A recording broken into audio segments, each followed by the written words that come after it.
It started on a cold Tuesday evening. The patrol was routine, quiet.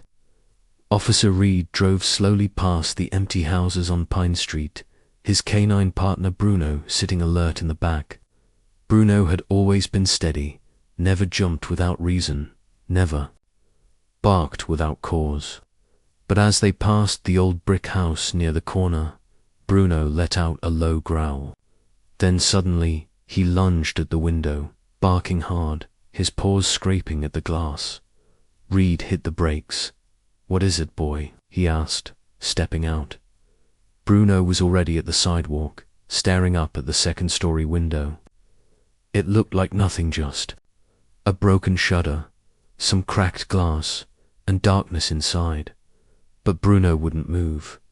Reid tugged on the leash. "Come on, it's just a house." Bruno didn't budge. He sat, eyes locked on the same window. He barked once more loud, desperate, like he was calling someone. Reid crouched beside him. "What are you hearing?" There was nothing. No movement, no sound, just silence. Eventually, Reid had to carry Bruno back to the car. He figured it was a one-time thing, maybe a raccoon, maybe a sound they couldn't hear. But the next night, Bruno did it again. Same time, same window, same bark, and the night after that, and the night after that. Each time, Reid tried to stop him. "Bruno, leave it." "No, that's enough." But Bruno kept going, barking until his voice turned raw, until he sat down and stared at the glass like he was waiting for something or someone. Reid started asking around. "You know who lived there?" He asked an old man sweeping his porch. The man nodded slowly. "Family left over a year ago, just vanished. House's been empty since. Any kids? A girl, quiet one, blonde hair. Didn't talk much." Reid felt a chill. He looked at Bruno, who stood by the gate, tail stiff, ears up. "What happened to her?" Reid asked. The man shrugged. "No one knows." Reid looked back at the window. He felt something in his gut, a wrongness. That night, Reid returned with Bruno off duty. Just the two of them, standing in front of the house. The wind whispered through broken trees. Street lights flickered again. Bruno barked again. He wouldn't stop. Reid finally sat beside him on the sidewalk. "What are you trying to tell me?" he whispered. Bruno leaned against him, wind softly, then looked back at the window. Reid sighed. "You never act like this." The next day, he checked property records. The house was listed as abandoned. No emergency calls. No missing person reports. He called his captain. "I want to check the place out. You got a reason?" "My dog thinks there is." The captain laughed. "Reid, you want a warrant because your dog has a hunch, because he never barks like this. I need more than a bark." So Reid waited. But Bruno didn't. That night, the barking started again, and this time, it didn't stop. Reid watched as Bruno howled at the sky, pawed the gate, circled back, barked again, more frantic than ever. A neighbor opened her door, annoyed. "Can you shut your dog up?" Reid nodded. "Sorry, he's never like this." The woman crossed her arms. "That window," she said quietly. "The little girl used to stand there every night." Reid turned. "You remember her?" "Lily," she said, "about 10. Skinny, always had that stuffed animal with her. A lion, I think. Where is she now?" The woman's face changed. "No one ever saw her leave." That night, Reid couldn't sleep. He pulled up every report he could. Nothing. No missing child named Lily. No complaints, just silence. He stared at the photo Bruno had knocked off his desk earlier, in old team photos. Him and Bruno after their first big rescue. "You've never let me down," Reid whispered. "Not once." He stood up, grabbed his flashlight, and drove to the house. Bruno waited at the gate. When he saw Reid, he wagged once and returned to the window. Reid climbed the porch steps.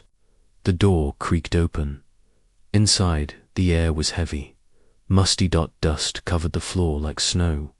He clicked on his flashlight and walked in. Bruno stayed close, his nose twitching. The living room was empty. So was the kitchen. But when they reached the stairs, Bruno froze. A sound faint like nails dragging on wood. Reid raised the light. "Who's there?" No answer, just the sound again. They climbed slowly. At the top, Bruno bolted left. Straight. To the door facing the window, he growled. The door was nailed shut. Reid stepped closer, held his breath, and there, just barely visible scratches, tiny ones, all along the inside of the doorframe. Bruno whimper Ed. Reid placed his hand on the wood.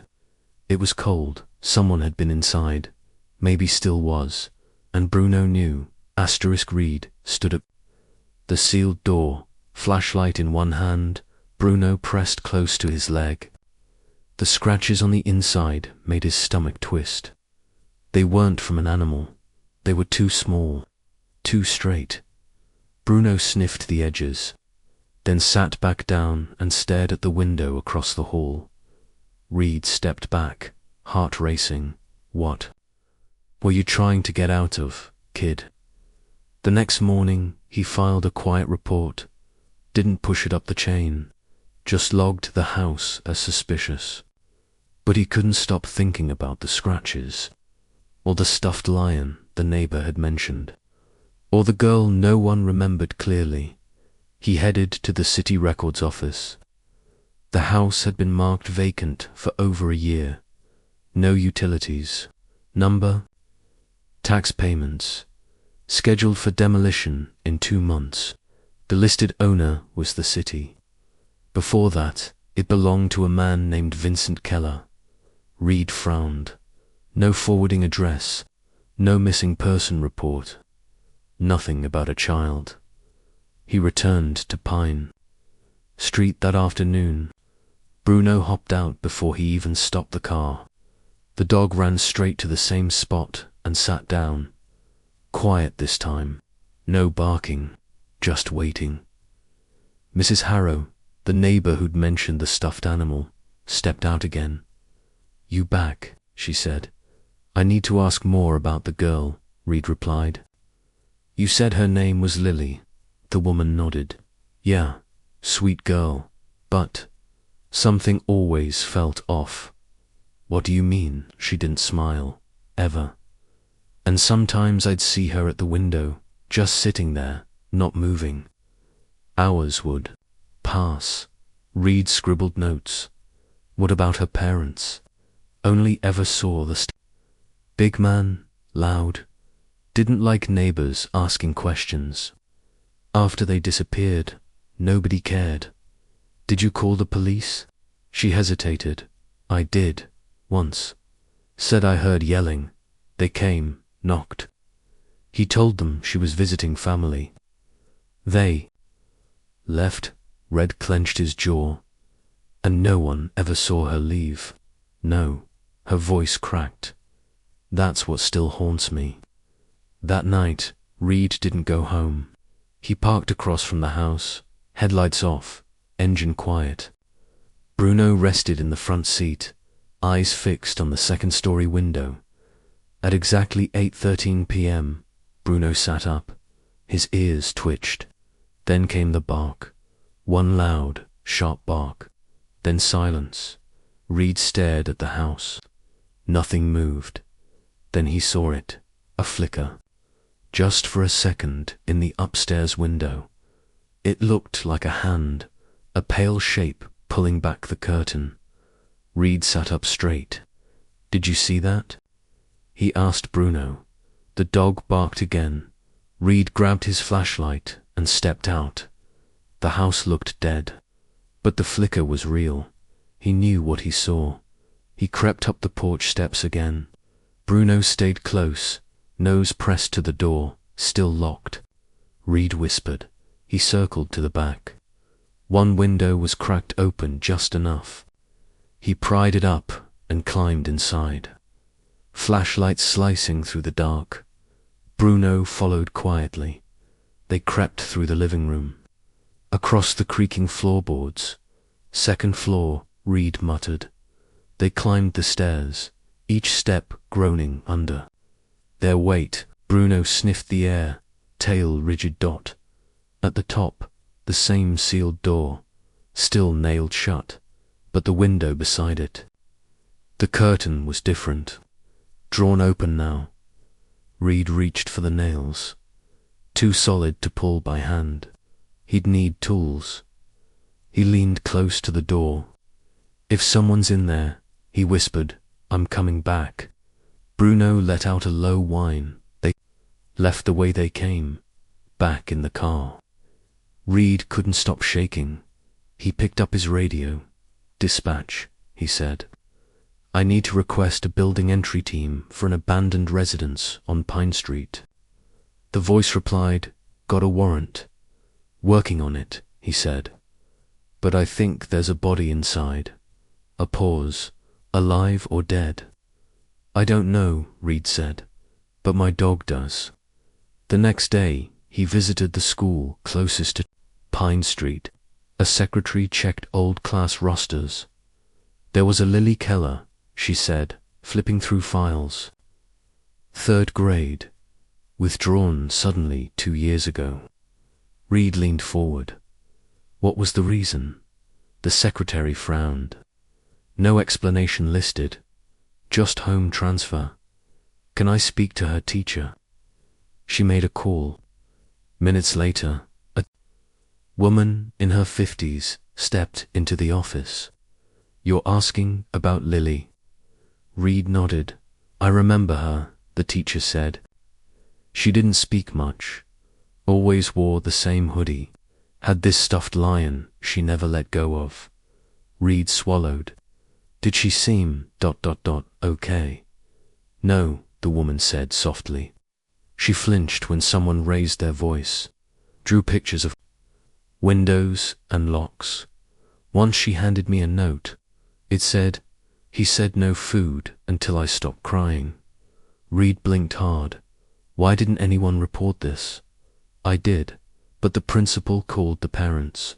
The stepfather came in, said Lily had a big imagination. Next day, she was gone. Reid thanked her and left. That evening, he stood once again in front of the house. Bruno sat beside him, eyes lifted toward the same window. This time, the curtain wasn't just open. Something moved. Not a shape, not a shadow, a hand. Pressed to the glass, small. Still, Bruno barked. A long, mournful sound. Reid whispered, hang on, Lily. We're coming. Reid stared up at the 2nd-story window. That small hand, pressed to the glass the night before, hadn't been a trick of the light. He knew it. Bruno knew it too. So that morning, Reid stopped waiting. No more paperwork. No more asking permission. He grabbed his crowbar, looked at Bruno, and said, we're going in. The front door groaned open, same as before. Bruno led the way without hesitation, nose low, ears up. The air inside was thick with dust. Every step sent a soft cloud rising. The floors creaked under their weight. Reid kept his flashlight pointed. Ahead, the living room was still empty, the kitchen untouched. But Bruno didn't stop. He made a beeline for the stairs, tail stiff. Reid followed, each step complaining under his boots. At the top, Bruno turned left again. Same hallway, same window, and same door. Still nailed shut. Reid pressed his hand to the wood. Cold, still. He could almost feel something on the other side. Bruno whimpered, scratched gently at the base. Reid crouched. You sure? Bruno gave one sharp bark. That was enough. Reid raised the crowbar and jammed it under the first nail. The wood cracked loudly as it came loose. It took 6 more. Each one fought back. Finally, the last one popped free. Reid hesitated, then pushed the door open. A wave of cold air hit them. The room was small, empty, mostly dirty. Child's blanket lay balled in the corner. A rusted water bowl sat dry next to it, and next to the wall, curled up and silenter.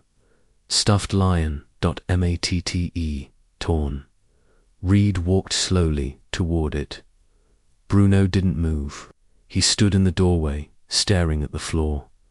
Lily, Reid said softly, like. He didn't want to scare anyone, but no reply came.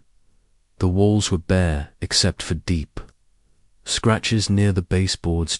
Reid crouched and traced one with his finger. They were fingernails, small. He swallowed. They left her in here, he whispered. Locked her in. Bruno let out a low growl. Reid turned. Bruno was staring at the far wall. Then he began sniffing the floor, hard. He circled once, twice, then started pawing at a corner where the floorboards were warped. Reid joined him. What is it, boy? Bruno barked once, then sat, waiting. Reid pried up the edge of the loose board. Beneath it, a shallow hole, inside a small notebook, and something else, a silver bracelet. It had a name etched into it. Lily. Reid opened the notebook carefully. The pages were torn, some stained, some missing, but the writing was there, small, shaky. I don't know what day it is, he said. I have to be quiet. He took my lion today. Reid blinked hard. Another page. I tried yelling. He didn't come back. It's cold. And one more. I miss Mummy. I miss the sun. I miss the backyard. Reid closed the book slowly. Bruno sat beside him now, eyes on the lion. She was just a kid, Reid murmured. And nobody looked for her. They stayed in that room for a while. Reid didn't say much. Neither did Bruno. Finally, Reid stood up. We're not done, he said. She didn't just disappear. Someone made her disappear. Bruno barked. Once, they left the house quietly. Reid placed the notebook and bracelet gently in the evidence bag. He sat on the porch, staring out across the street. Mrs. Harrow watched from her window. She opened it slightly. Did you find something? Reid nodded slowly. She was in there all this time. The woman put a hand to her mouth. I should have done more. Reid didn't reply. He looked at Bruno, who was still watching the window. That night, they didn't return home. Reid drove straight to the station. He laid the bracelet and notebook on his captain's desk.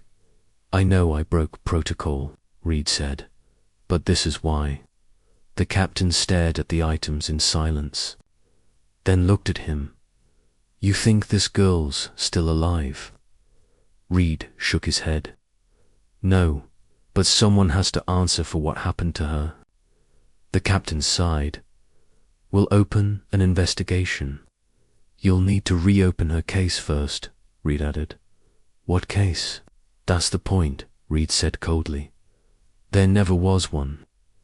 Later that night, Reid sat with Bruno in the car outside the house again.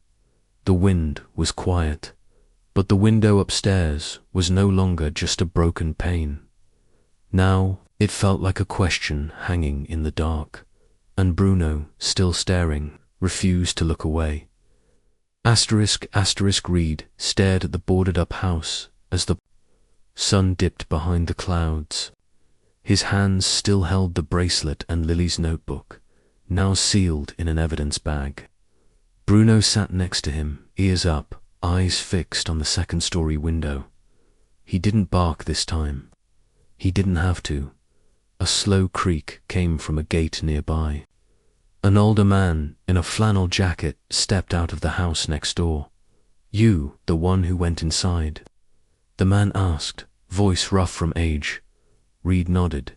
"Yeah, Officer Reid, you live here long?" 36 years, the man said. "Names?" Wallace Reid walked over, holding out his badge. "You remember the family next door?" Wallace's eyes drifted toward the house. Too well, man was trouble. Wife stayed quiet. The girl, he paused, then slowly reached into his back pocket and pulled out a small photo. "She gave me this once," he said, handing it over. "Said she wanted someone to remember her face."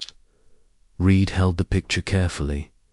A thin girl stood beside the second-story window, hair messy, shoulders hunched. But it was the stuffed lion in her arms that made Reid's chest tighten. "That's her," he whispered. "Name was Lily," Wallace said. 12, maybe younger, never smiled, never talked unless it was to whisper. You could tell something was wrong. Reid looked up. "Did you ever report anything?" Wallace sighed, tried. "I called once, said I heard her screaming. Cops showed up. Stepdad told them she'd fallen. They left. After that, I didn't call again. Thought maybe I was wrong." "You weren't," Reid said. "We found her bracelet, her notebook. She was trapped in that room upstairs." Wallace's face fell. "I figured, after a while, she just stopped appearing at the window. Then the whole family disappeared. House was abandoned months later. No one filed a missing person report," Reid said, still looking at the photo. "Nothing. She just vanished, like she never existed." Wallace nodded. "She existed. I still hear her some nights, like she's waiting for someone to care."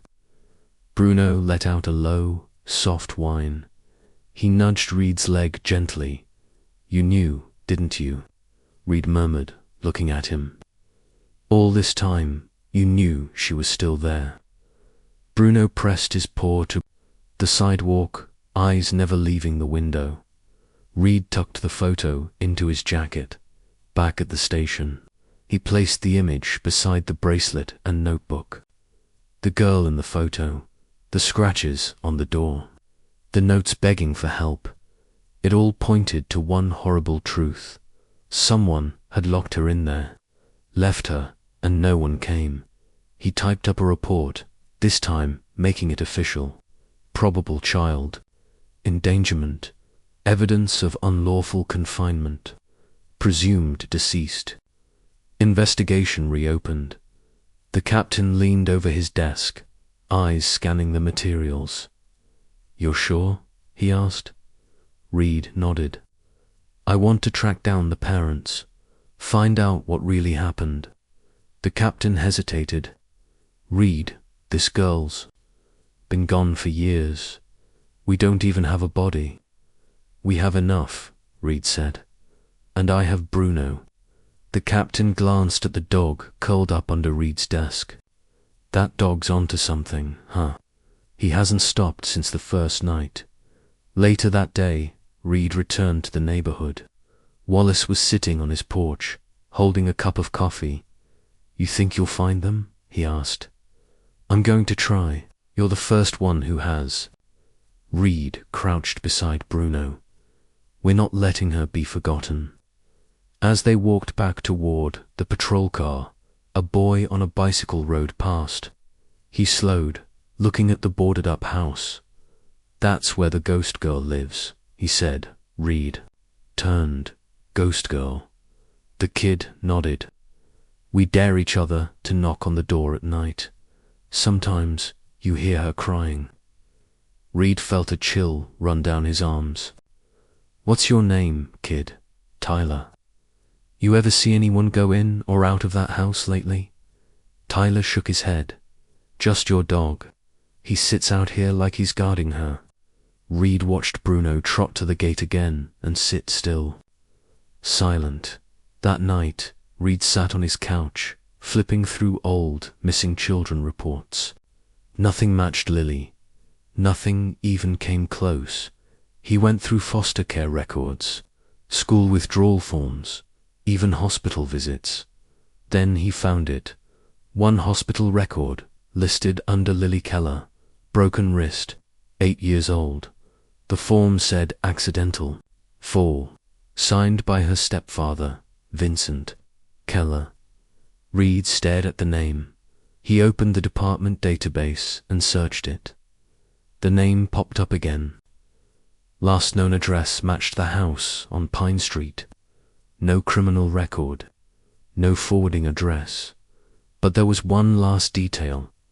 A phone number linked to a rural home 2 towns over. Reid reached for his phone as it rang. Bruno lifted his head and looked toward the window. Answer, Reid whispered. Come on. A click. Then a man's voice. Hello, Reid froze. Mr. Keller, who's asking? My name is Officer Reid. I'm reopening an old case. About your stepdaughter, Lily. Silence, then a sharp breath. I don't know. Anything about that, the man snapped.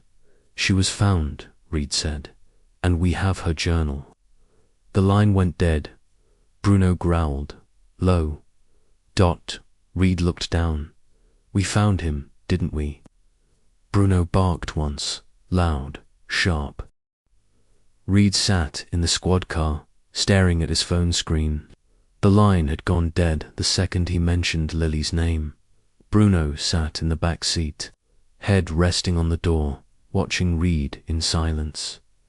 I think he knows, Reid muttered. He knows we're coming. Bruno let out a low whine. Reid knew what to do next. He had to go back to where Lily once had a voice. The elementary school sat just a few blocks from Pine Street. It looked the same as it had in the file photo. Reid walked through the front doors with Bruno by his side. The front desk assistant raised an eyebrow. Can I help you? Reid showed his badge. I'm looking into a cold case. A girl named Lily Keller. She went here, 3rd grade. The woman hesitated. That name, she picked up the phone. Hold on, I think Mrs. Allen taught her. Let me check if she's in today. A few minutes later, a middle-aged woman with tired eyes and a soft voice appeared. You're asking about Lily, she said. Reid nodded. Yes, you remember her, Mrs. Allen didn't hesitate. Of course I do. Quietest child I ever taught. They sat in a small break room. Bruno rested at Reid's feet. She was different, the teacher continued. Never raised her hand. Always kept her hoodie up. She flinched if anyone raised their voice. Never ate much at lunch. Did anyone ever report anything? I did, she said quickly. Once, after I saw a bruise on her arm. She told me she fell, but the way she said it so rehearsed. I just knew what happened after you reported it. The school counselor called her stepfather. He came in angry, said we were overreacting, told the principal she had behavioral problems. Reid leaned forward, and after that, Mrs. Allen's eyes dropped to the floor. She stopped coming to school, just like that. One day she was in her seat, next day it was empty. We filed a wellness check, but her parents said they moved. That was it. No one followed up. No police visit. None, she whispered. And I stopped asking. I shouldn't have. I knew something was wrong. Reid reached into his bag and pulled out the photograph.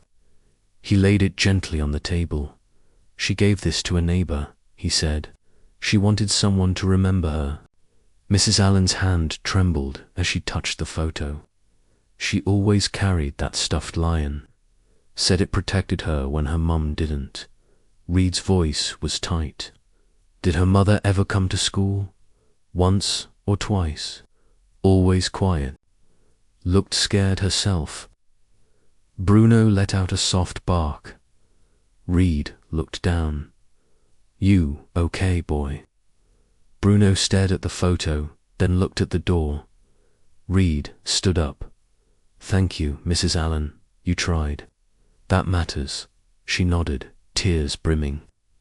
Find out what happened to her. Please. Back in the car, Reid opened Lily's notebook again. One entry stood out. He said, I'm too loud. He locked me in again. My lion can't hear me through the door. Reid tightened his grip. We're not letting this slide.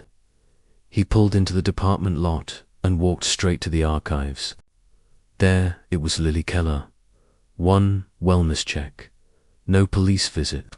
No CPS case.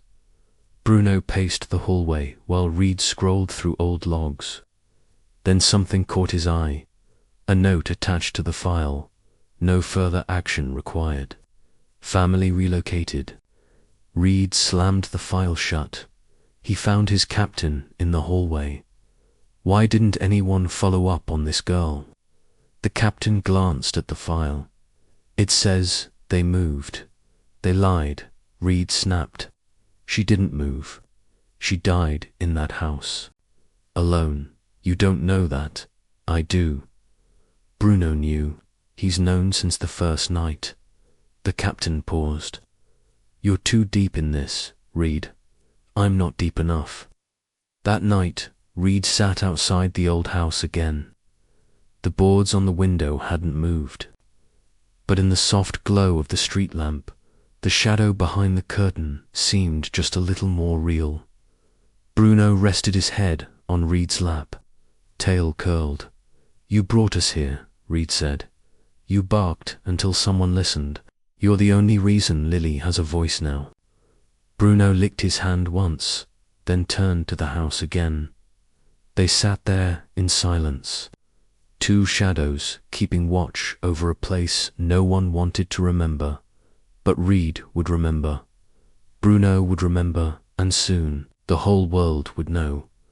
Asterisk, asterisk. The next morning, Reid stood outside the Pine Street house as two officers carried in a battering ram. The warrant had finally come through. It took weeks of digging, the photograph, the notebook, the bracelet, but now it was official. Bruno waited at the front gate, silent, unmoving, like he knew this was the day. Let's go, Reid said. The team broke the front lock first. The old door groaned open. Dust spilled out like breath from a forgotten memory. Inside, the air was thick. The floor creaked under every step. Reid led them up the stairs, flashlight in hand. This one, he said, pointing at the sealed door at the end of the hall. That's where she was kept. One officer raised a crowbar. It only took 2 hits before the wood split and peeled back. The room looked exactly like before, small, silent, and cold. But this time it felt different. Bruno didn't bark. He walked in slow, nose to the ground, circling the floor once, then stopping at the far corner. He sat. Then he began to dig. At first, just dust. Bits of rotten wood flaked away. Then something softer. Reid crouched beside him. What is it, boy? Bruno kept digging, gently, carefully. And then they saw it. A stuffed lion, mouldy, torn. The same lion from the photo. Bruno nudged it once with his nose, then backed away. Reid reached in. His hands trembled as he lifted the lion. Something was beneath it. Stop, he whispered. Don't touch anything else. The officers leaned in. Beneath the lion were bones, small, fragile, curled into a tight ball, like a child hiding from monsters. No one spoke. One officer whispered, "Dear God." Reid's throat tightened. She died in here, alone. The evidence team was called in. They taped off the room and started photographing everything. Reid stood in the hallway, holding the lion to his chest. Bruno sat beside him, tail still, eyes on the empty corner. She waited, Reid said softly. Waited for someone who never came. One of the forensic techs approached. They were hidden, well, would have been missed if not for your dog. Reid looked down. Bruno never stopped barking. Not once. The coroner later confirmed it girl's age matched Lily's. Signs of starvation, no broken bones, no stab wounds, just slow, silent death. She was locked in, the medical examiner said.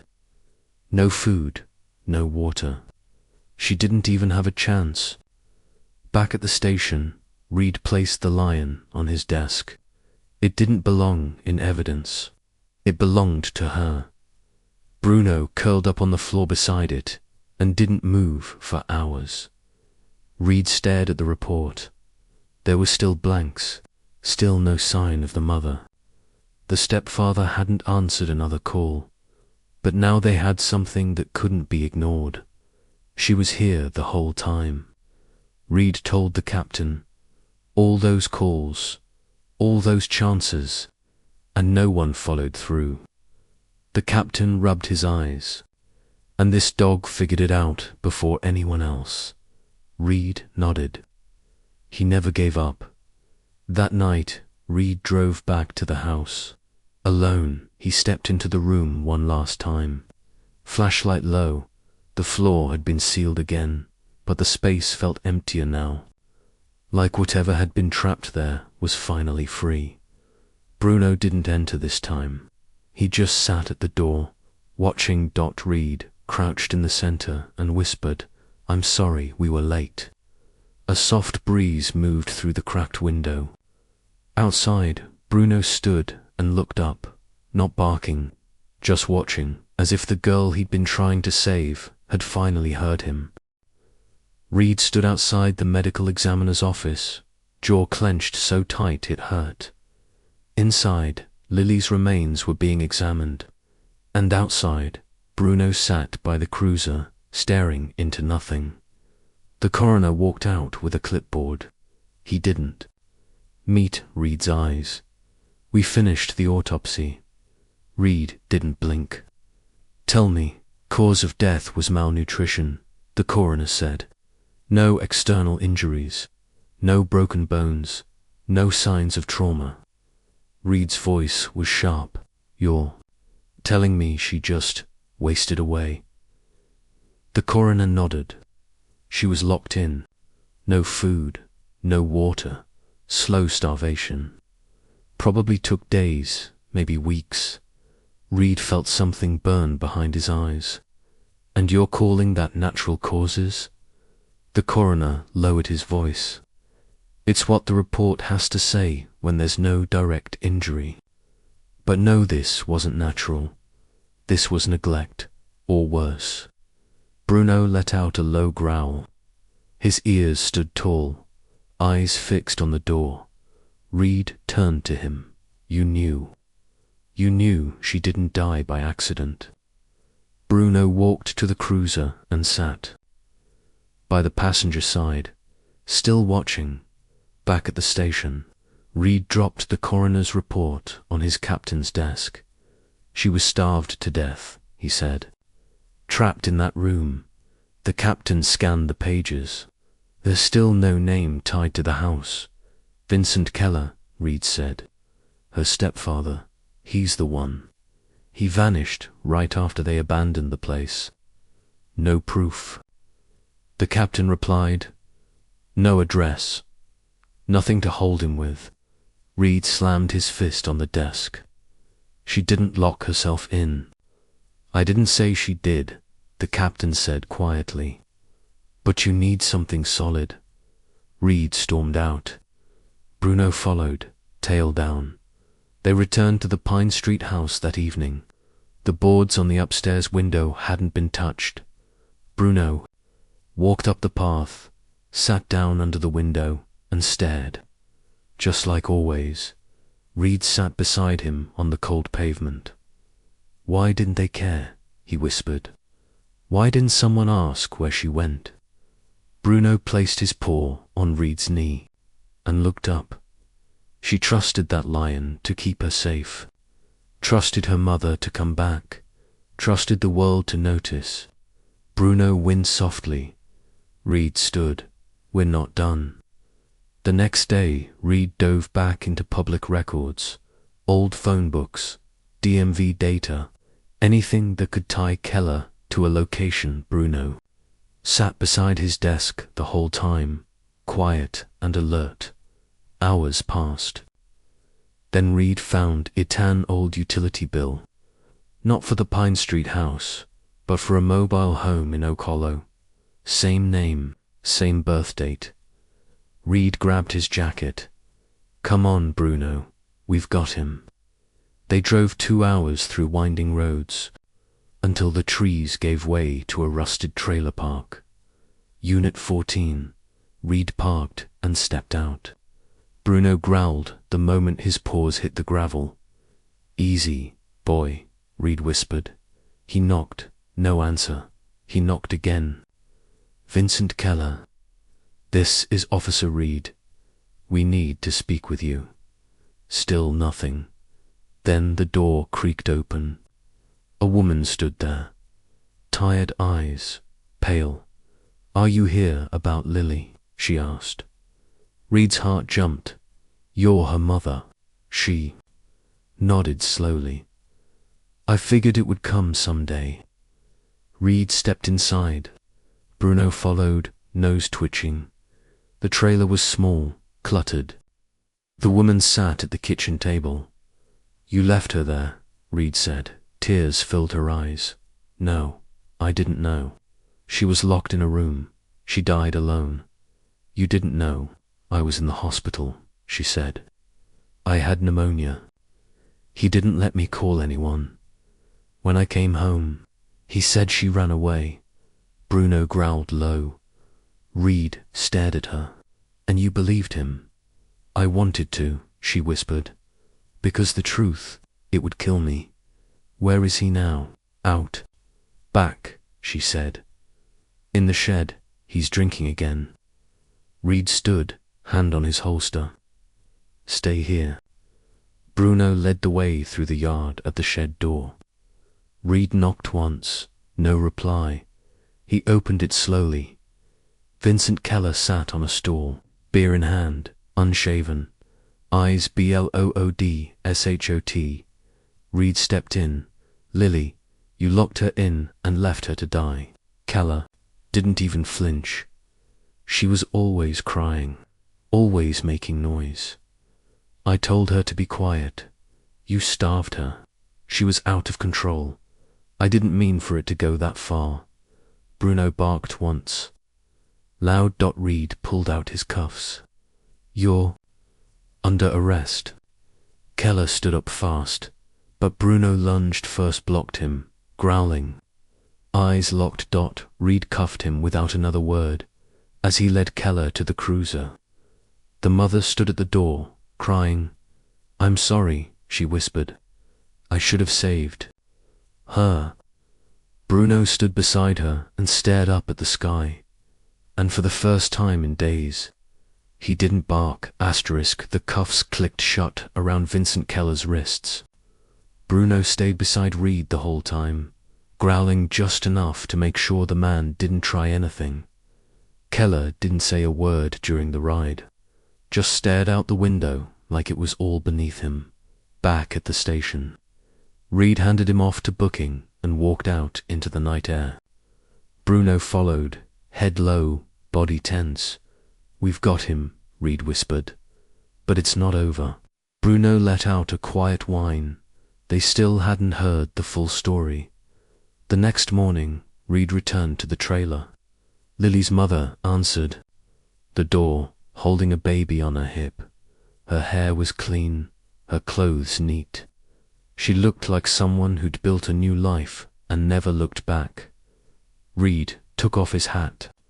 Ma'am, we need to talk. She stepped aside slowly. I don't have much to say. Bruno didn't step in.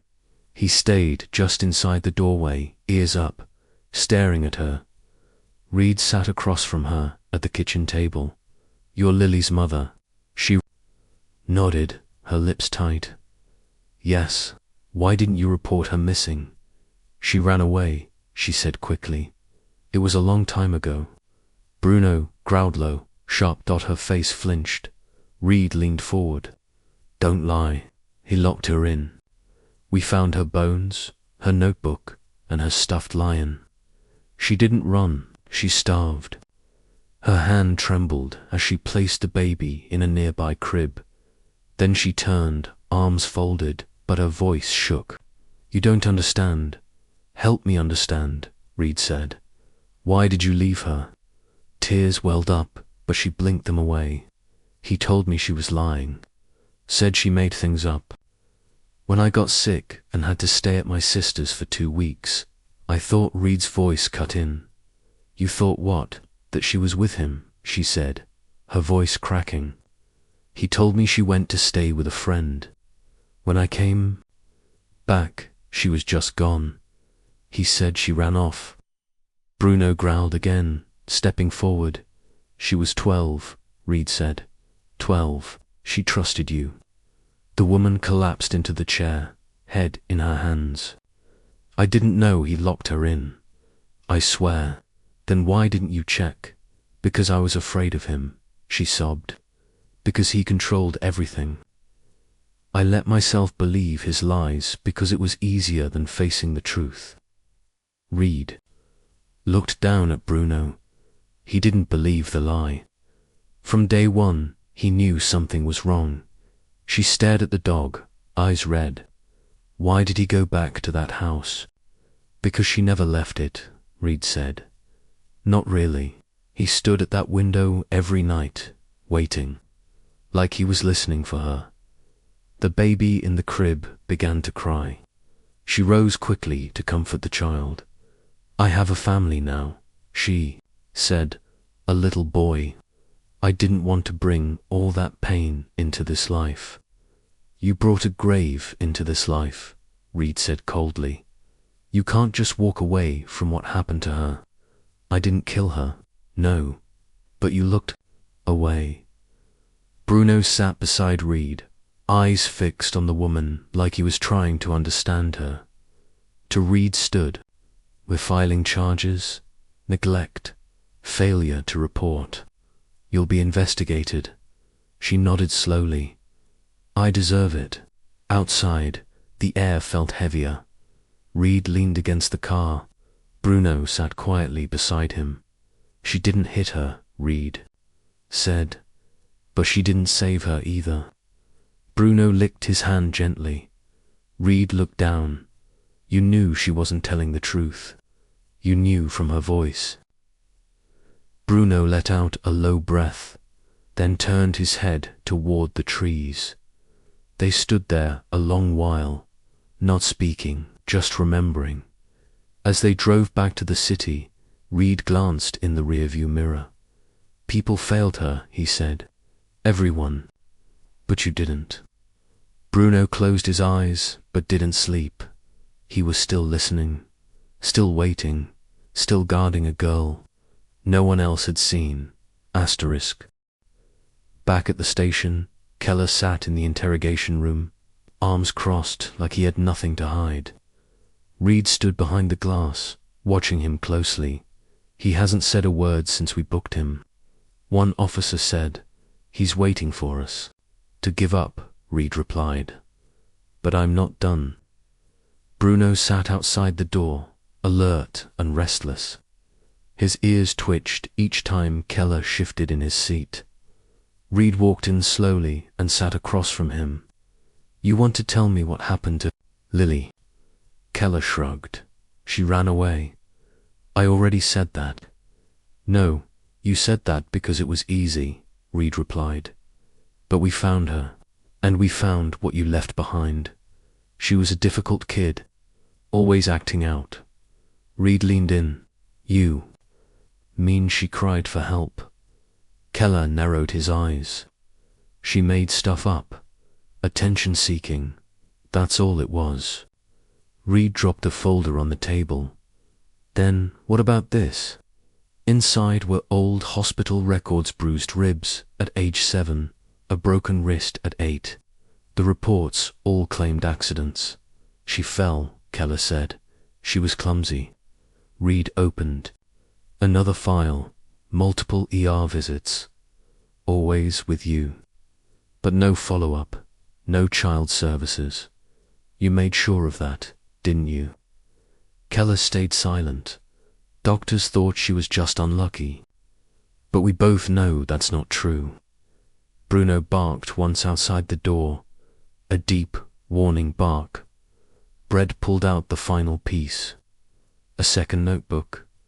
We found this under the floorboards, hidden near her bed. He opened it. The pages were messy, written in shaky pencil. He says I'm too loud. He says I don't deserve food. If I scream, he'll hurt my lion too. Reid read aloud, voice cracking slightly.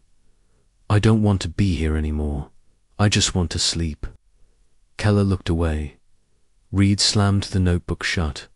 You locked a child in a room to die, and you left her there like trash. She wouldn't stop crying. Keller suddenly shouted. She screamed over everything. She broke things, lied, she made life hell. Reid's voice turned cold. She was a child. She drove my wife crazy, Keller hissed. I told her I'd handle it. That was the deal. You handled it by starving her, Reid said. Keller leaned back, sneering. You can't prove what day she died.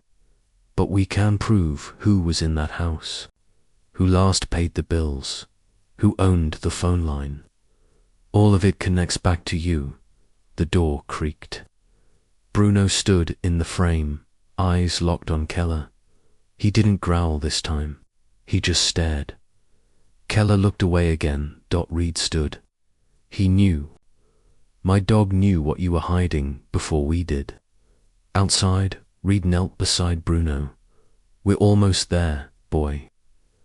That evening, Reid drove back to Pine Street one more time. The evidence team had left. The door hung open. Inside, the silence was loud. Reid walked upstairs and into Lily's room. The floorboards had been replaced, the walls cleaned, but her memory lingered in the air. He sat down and opened the notebook again. One page near the back caught his eye. It was different, less shaky. I heard him talking on the phone. He said, "We're not paying for that girl's food anymore. Mummy said no, but then she got sick. And then I was alone." Reid blinked hard. Another line. "If I'm good, maybe they'll open the door again." Bruno laid his head on Reid's lap. "She was still hoping," Reid whispered, "even at the end." The next morning, Reid handed everything over to the district attorney. The journals, the files, the audio from the confession. "He'll never walk free again," the DA said. "Not after this," Reid nodded. "Good." Bruno stood beside him, calm for the first time in days. "You did it," Reid told him. "You brought her truth back." That night, Reid and Bruno sat by the memorial bench placed in Lily's name outside the school. The sky faded to grey. "She wrote everything down," Reid said softly. "She left a trail, and you followed it, didn't you?" Bruno nudged the bench gently with his nose, then sat beside it. He didn't bark, he didn't whine. He just watched the window across the street, still protecting, still remembering, still waiting. Asterisk news broke just after sunrise. It spread fast. Child's remains found in abandoned home. Stepfather arrested for starvation and neglect. 12-year-old girl identified as Lily Keller. Reporters camped outside the station. Microphones pointed at anyone in uniform. Cameras flashed. Questions shouted. Reid didn't answer any of them. He just kept walking, Bruno at his side. They drove back to Pine Street one last time, but this time The street was full. People stood on porches, heads bowed. A few neighbors left flowers by the gate, a teddy bear. A note Reid opened the cruiser door. Bruno stepped out and walked straight to the window. The same one. He sat there, not barking, not moving, just watching Mrs. Harrow approach slowly. "I had no idea," she whispered. Reid didn't look at her. "You had an idea. You just didn't speak loud enough." She looked down, tears in her eyes. "We all thought something was wrong, but none of us did anything. We just hoped it would fix itself."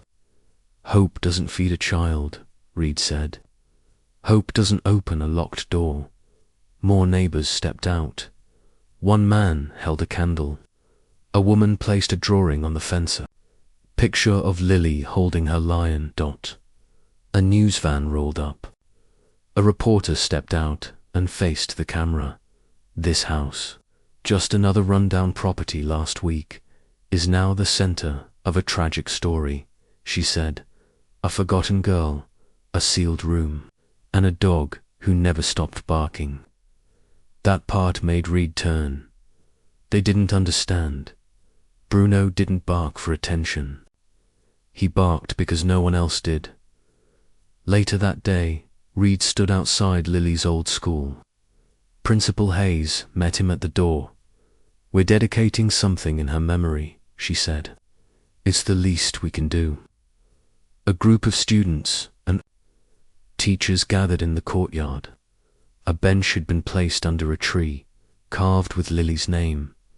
A plaque read, "She sat silent, but we should have listened." Reid looked down. Bruno was already sitting beside it, head up, ears forward. One teacher knelt beside him. "He still comes every morning." Reid nodded. "Every day, same time." The teacher blinked back tears. "Like he's standing guard." "He is," Reid said. "He always has been." That night, the story aired on every channel. Footage of the house, of Bruno at the bench, clips of the window. People who had never heard of Lily now knew her name. But for Reid, it wasn't enough. He sat at his desk, flipping through the case file again. Photos, notes, drawings, the lion. He held the notebook, the last page, smudged by time. "I wish I could go outside. I wish someone would knock." Reid whispered. Someone did, but too late. Bruno laid his head on Reid's foot. "You never stopped knocking," Reid said. The next morning, Reid didn't set an alarm. But at 7:42 a.m., Bruno nudged him awake. He barked once. Reid got dressed, didn't need to ask where they were going. When they arrived at the school, Bruno walked to the bench and sat. Same spot, same posture. Kids walked by, quiet. Some paused. One girl bent down and patted his head. "He's her angel," she said. Reid stood back, arms crossed. A few parents came over. "We're sorry," one man said. "We should have seen the signs." Reid replied, "It's not just about signs, it's about action." Bruno stayed there for hours, just watching. At one point, he looked toward the school windows, and for a moment, it felt like someone was looking back. Reid sat on the bench next to him. "You're not guarding a building," he said. "You're guarding her memory." Bruno let out a soft sigh and leaned against his leg. That evening, another letter arrived at the station, from Lily's mother. "I know I failed her. I see that now. I hope the world never forgets what silence costs." Inside the envelope was a photo. Lily smiling, rare barefoot in a backyard, holding Bruno's puppy collar. Reid stared at it. "She knew you back then." Bruno looked up, eyes soft. "You were her only friend," Reid whispered, "and you stayed." As the sun dipped low, Reid locked up the office. But Bruno didn't head to the car. He turned toward the school, again, back to the bench, back to the place where the world finally started listening. Asterisk. Reid didn't speak as he drove down Pine Street one last time. Bruno sat in the passenger seat, calm, no tension in his body, no bark in his throat. For the first time in weeks, he wasn't staring out the window or whining to get out. He was still, as if he already knew what tonight meant. The house came into view, but it wasn't like before. The boards were up now. The city had sealed the place completely. A small row of flowers lined the base of the window-white roses. Paper hearts, stuffed toys soaked by the rain. A drawing of Lily and Bruno stood at the center, taped to the gate. Reid pulled over and cut the engine. "Come on, buddy," he whispered. Bruno jumped down softly. No barking, no growl, just quiet. They walked up to the gate. Bruno paused. His eyes rose to the second-story window. Reid followed his gaze. "I know," he said. "She's not there anymore." Bruno took one step forward, then another. He didn't pull like before. He wasn't frantic. He stood by the fence, looked up once, and then turned to Reid. Then, for the first time, he wagged his tail. Just once. Reid sat on the curb and Bruno rested his head on his knee. The silence wasn't heavy this time. It didn't feel like it was hiding something. It felt ... peaceful. "She heard you," Reid said. "All those nights, all those barks. She heard you." Bruno gave a soft huff, then laid down beside him. Across the street, lights flicked on, in houses that used to pretend not to see. People were paying attention now. "I wish we had gotten here sooner," Reid whispered. "I wish someone listened when she was still alive." Bruno didn't move, but his ears twitched slightly, like he was listening anyway. Reid reached into his coat pocket and pulled out the old stuffed lion, the same one Bruno had dug from under. The floorboards, it was worn, faded, barely holding together. But Reid had kept it. "I think this belongs here," he said. He stood, crossed the yard, and gently laid the lion beneath the window, right on top of the flowers. No big speech. Number? Crowd. Just a quiet goodbye. Bruno stayed back, sitting in the same spot where he'd barked night after night. Now, he didn't make a sound. Reid returned and sat down again. "You knew she was in there," he said. "Long before we did." Bruno blinked. Slowly, his head tilted slightly, as if to say, "Of course I did." "She didn't die alone," Reid continued, "because you stayed." For the next hour, they sat in silence. No reporters, no questions, just the dog, the man, and a quiet house that finally told its story. At one point, the wind blew gently, rustling the flowers. One of the paper hearts lifted and floated. Toward them, Reid caught it. It read, "Thank you, Bruno." He looked at his partner.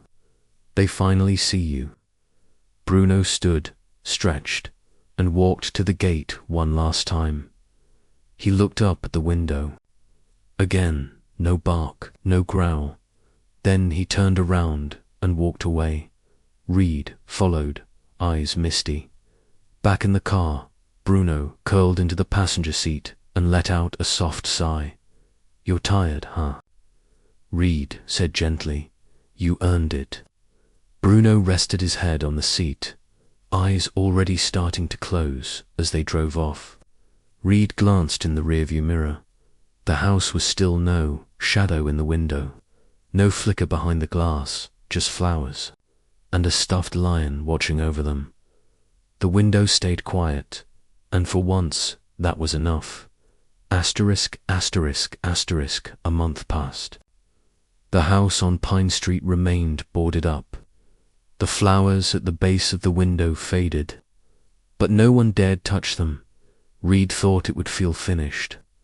But at DIDN single quotes. Bruno sat beside the memorial bench every morning, same spot, same time. Even though the cameras had moved on, even though the world had turned to new headlines, he stayed, and people noticed. The city held a small ceremony at the station. A medal was prepared. For service beyond duty, it read. When they placed it around Bruno's neck, he didn't flinch or bark. He just stood there, steady as always. The chief gave a speech. This dog uncovered what no one else did. He led us to a truth we ignored. Applause followed, but Reid barely clapped. His eyes stayed on Bruno. It was never about the medal, he muttered. You weren't doing this for us. Bruno looked up at him, tail barely wagging. After the crowd cleared, Reid crouched beside him. You stayed loyal to someone no one else remembered. Bruno licked his hand once, then rested his head on Reid's knee. The next day, a little girl and her mother approached the bench at the school. Is that the dog from the news? The girl asked. Reid nodded. That's Bruno. She sat beside him gently. Did he really find her? Yes, Reid said softly. He never stopped looking. The girl placed a paper flower next to the plaque. I think she would have liked him. Bruno didn't move, but his eyes followed the flower like it meant something. That evening, Reid walked through the old neighborhood again. He didn't stop at the house, but others did. A few people stood at the sidewalk, staring at the upstairs window. I thought I saw something, one man whispered. Like a girl standing there. Another neighbor nodded. I saw her too, and the dog beside her. Reid didn't interrupt. He just watched. Some people called it grief, others called it guilt. But Reid believed it was something more. She's not forgotten, he said quietly. Not anymore. Back at home, Bruno curled up on his blanket. His medal still hung from the collar. Reid sat beside him on the floor. You know, I've worked this job for 20 years, he said, but I've never seen anything like what you did. Bruno blinked slowly, calm.